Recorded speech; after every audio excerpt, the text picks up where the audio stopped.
Hey there, nostalgia lovers! Welcome to Nostalgia Area. Jack-o'-lanterns, trick-or-treating, spooky costumes. When you think of Halloween, these are probably the first things that come to mind. It's a night of harmless fun, mountains of candy, and maybe a few cheap scares at a haunted house. A holiday that feels familiar, commercialized, thanks to the seasonal aisle at the pharmacy, and honestly, pretty comfortable. But what if I told you that long before all this, Halloween was a night of genuine fear? A time when the veil between our world and the next was terrifyingly thin, and people's actions weren't driven by a hunt for candy, but by a desperate need to predict the future and ward off malevolent spirits. What if I told you that young women once stared into mirrors to see their future husbands? That lanterns were carved from turnips to keep a damned soul away? And that your neighbors might just pelt your door with cabbage in the dead of night? And not because they were bad at gardening. These are the forgotten Halloween traditions you won't believe were real. And they'll change the way you see the holiday forever. To understand these lost rituals, we have to go way back. Long before it was called Halloween, the ancient Celts in Ireland and Scotland celebrated a festival called Samhain. In the ancient Celtic festival of Samhain, pronounced Samhain. Samhain marked the end of harvest and the beginning of winter, the darker half of the year. This wasn't just a change of seasons. It was a night when the barrier between the living and the dead dissolved. Spirits of the deceased, along with fairies and other otherworldly beings, could walk freely among humans, which sounds less like a holiday and more like a serious security issue. With so many spirits believed to be roaming, people developed rituals for protection. To ward off harmful spirits, they lit massive bonfires. The Celts lit bonfires and donned costumes of animal skins, believing the flames had protective and cleansing powers. They also wore costumes and masks, often made from animal hides, to disguise themselves as fellow spirits. The hope was to trick any real malevolent ghouls into leaving them alone, essentially blending in with the supernatural chaos of the night. It was the ultimate fake-it-till-you-make-it strategy for surviving the apocalypse. But it wasn't all about hiding from danger. Samhain was also a time when ancestors were thought to return home and they needed to be welcomed. Families would leave out offerings of food and drink or even set an empty place at the dinner table for their departed loved ones. People would leave food and drink outside their homes as offerings. This practice appears in different forms, sometimes called a dumb supper, where the living would eat in silence to show respect for their spirit guests. Because nothing says, "Welcome back, ghostly grandma," like chewing as quietly as humanly possible. Samhain wasn't just about death. It was also about destiny. Because the veil between the worlds was so thin, it was thought to be the perfect time for divination. Young people, especially women, used all sorts of rituals to find out who they'd marry. Apple noting that young unmarried people would compete to determine who would be the next to marry. Apples were a favorite tool. One custom involved peeling an apple in one long strip, swinging it around your head, and letting it drop. The shape it formed was said to be the first initial of your future spouse. Hopefully not a blob. The most chilling ritual, though, was mirror divination. A young woman would walk into a dark room at midnight with a candle and mirror, hoping to see her future husband's face appear behind her. But if she was destined to die before marriage, she'd see a skull instead. Talk about high-stakes dating apps. When you picture a Halloween lantern, you probably see a pumpkin. But the original jack-o'-lanterns were much smaller, creepier, and carved from, of all things, turnips.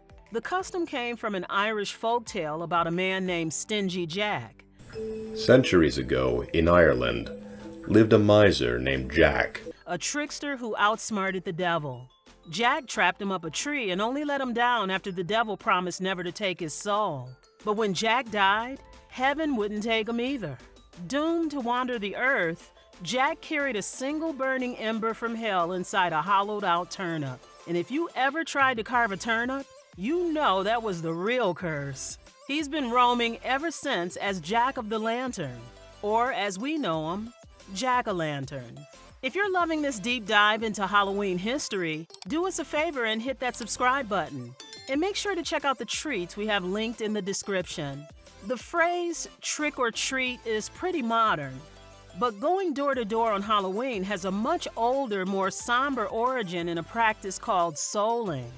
During the medieval period in Britain and Ireland, on All Hallows Eve, poor people and children would go from house to house offering to pray for the souls of a family's dead relatives.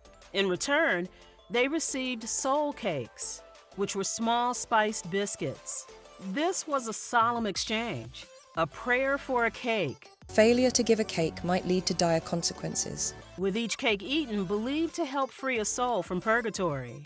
It was basically the original spiritual gig economy. A related forerunner to modern trick-or-treating was Guising in Scotland and Ireland. Children would go door to door in costume, but they had to earn their treat. They would perform a trick, like a song, poem, or joke, in exchange for food or coins. So you had to have talent.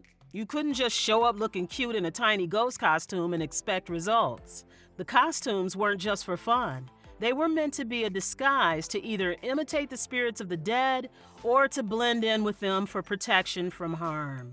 Before Halloween became kid-friendly, it was downright chaotic. In parts of Ireland and Britain, the night before was known as Mischief night, when pranks were expected.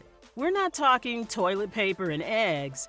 We're talking farm gates unhinged, livestock freed, and outhouses overturned. In Scotland, a strange custom called Kale-Pulling added fortune-telling to the madness. Blindfolded young people would pull up the first kale stalk they touched. The stalk's shape was said to predict their future spouse's appearance, and the dirt on the roots represented their wealth. So you were hoping for a tall, straight stalk with a lot of mud. Basically, a rich supermodel made of kale. And yes, sometimes those kale stalks got thrown at people's houses because why not combine prophecy with property damage?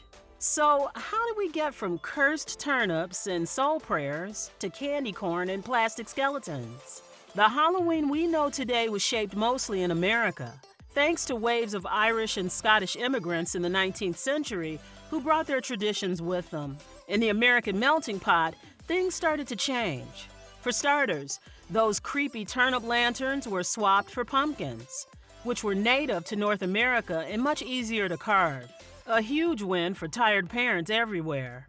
By the early 20th century, there was a big push to make the holiday less destructive and more family-friendly, because apparently insurance claims for stolen farm gates were getting out of hand. Souling and guising, stripped of their spiritual meaning, slowly morphed into trick-or-treating for candy, while nerve-wracking divination rituals faded into tame party games before disappearing almost completely. From the smoky bonfires of Samhain to the eerie glow of a turnip lantern, the history of Halloween is stranger and spookier than most of us ever realized. The modern holiday is a faint echo of its ancient self, a ghost of old rituals meant to face death, court fate, and survive a night when the spirit world bled into ours. So the next time you carve a pumpkin or hand out candy, remember the souls in need of prayer, the young woman in the candlelit mirror, and the lonely, damned spirit of Stingy Jack, still wandering in the dark. Because every Halloween, whether we know it or not, that ancient veil still lifts, just a little. Now that you know the strange and spooky origins of Halloween, which forgotten tradition do you think we should bring back? Let us know in the comments. And until next time, stay nostalgic.